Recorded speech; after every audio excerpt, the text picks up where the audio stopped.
Leicester Central Library, revamped Central Library Service. And it's a very special day for us, and I hope you all enjoy your morning.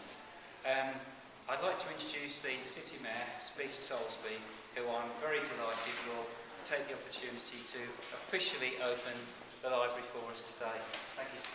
Well, thank you very much indeed for inviting me. I'm rather hesitant to raise my voice too much. They tell me libraries are much changed today, and the culture of silence is long gone. But even so, I'm a little embarrassed by shouting. I have to say, I first visited this library many years ago as a student, and it looked very, very different then. I'd like to say I spent many hours here. But actually I didn't, and that's perhaps reflected in the quality of the degree I got at the end of it. But anyway, I think as many of you here will know, Leicester has a very long history of providing public libraries.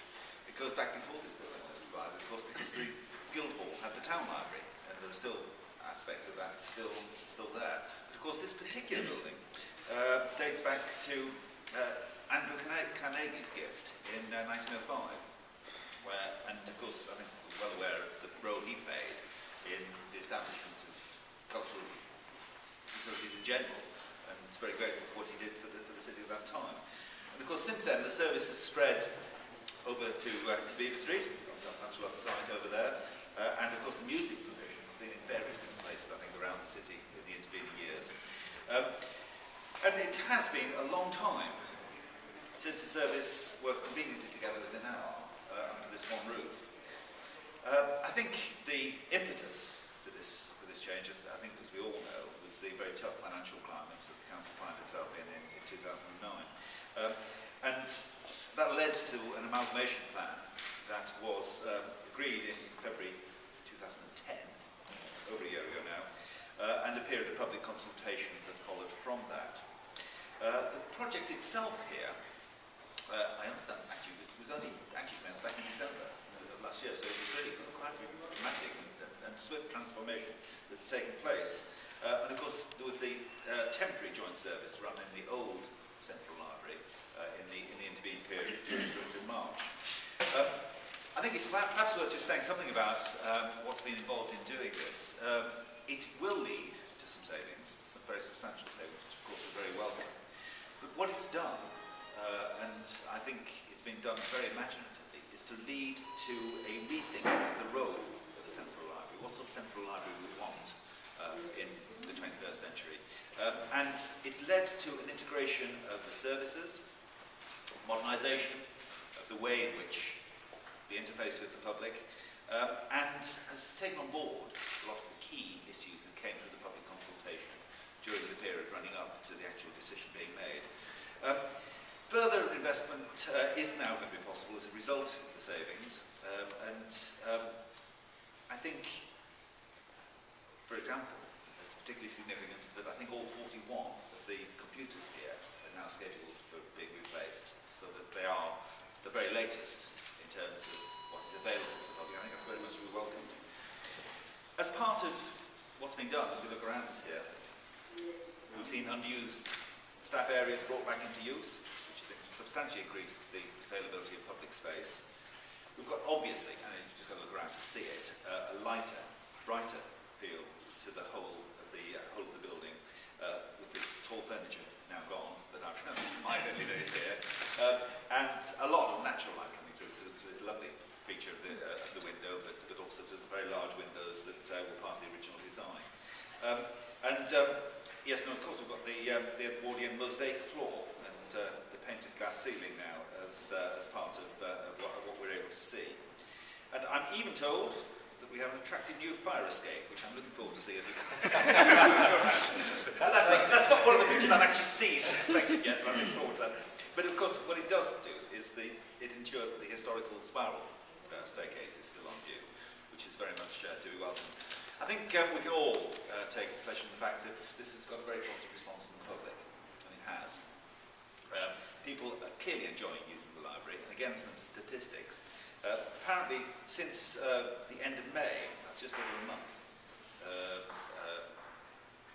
by the end of May, let me get that right, by the end of May, that's in just over a month really from the public beginning to come in, we'd had over 40,000 visits, 22,000 items borrowed, 400 new members, which is clearly very good news, 495 requests made to set aside books to borrow, and over 5,500 individual users who booked over 10,000 public computer sessions. That's over 7,000 hours of screen time. So you can see the extent of the use, even in that comparatively short period. And of course, there's an ongoing programme of events and activities taking place in the library during the year. Now, I'm particularly pleased to be opening this because it is a remarkable example of what can be done, even in difficult times. I'm particularly pleased also that there are a number of my colleagues here with me. The Assistant Mayors, Councillor Sood, Councillor Cassidy, and I saw at least one more, Councillor Clare, the two of the ward councillors, three other ward councillors now, Councillors Kitterick, Senior, and Neil Clayton. I'm sure, speaking for them, when I thank all of those involved in making this project happen. Property Service Managers, first Nitin Patel and Ian Wallace, who I think are here. Are they? Not they. They certainly deserve our thanks. The architect, Bill Thornton. The quantity surveyor, Phil Hurst. And of course, the contractors, Interserve.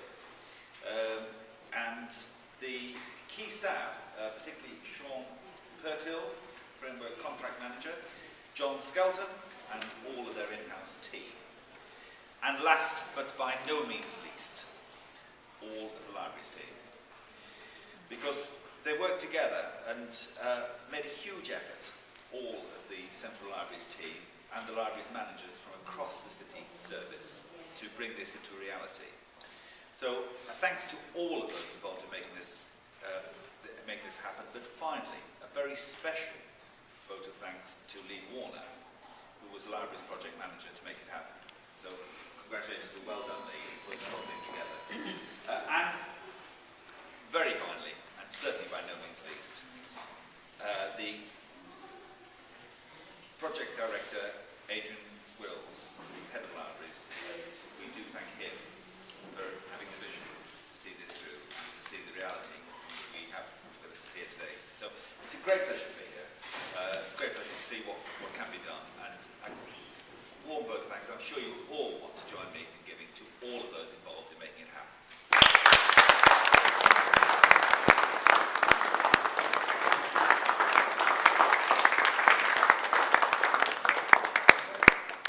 Ladies and gentlemen, would you like to come through for the unveiling of the plaque, please? It's just in the foyer ahead.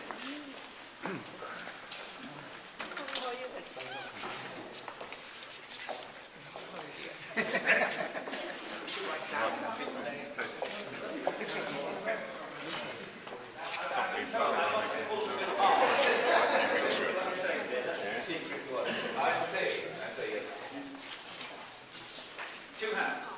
All right, I'm being told that. And very carefully, all right? But it really, seriously, just say it again, it really is a great pleasure to declare this newly refurbished Central Library. And it works.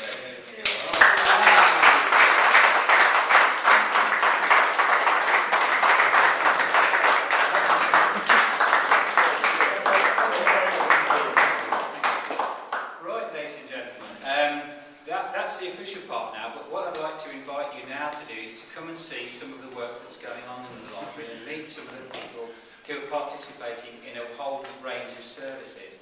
Now, there's a large group here today, so it might make sense if we divide up and